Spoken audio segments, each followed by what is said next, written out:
Hej, jeg hedder Oliver Larsen Frederiksen, og i dag vil jeg tale om, hvad konsekvenserne sker, når du rører en puffbar. Lad os begynde stille og roligt. Når du rører en puffbar, så er alt det væske, det bliver til varme, og så går det igennem halsrøret og så ned til lungerne. Og det er ikke særlig godt for dine. Det meste af dampen, når du har suget en puffbar, så kan det ryge, men der er sådan lidt af det, der bliver til vand.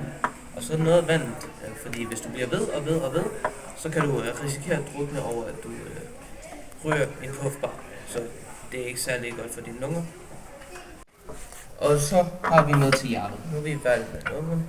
Nu er vi nået til hjertet, så er alle blodårene, det bliver til noget forskelligt noget. For eksempel, at dine blodår bliver dårligere og dårligere, så du har det ikke så godt til sidst.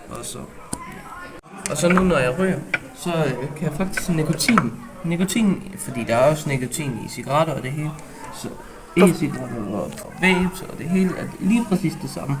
For alt nikotin ryger heroppe i hjernen, så du bliver mere koncentrationsløs, og du mister koncentration overalt.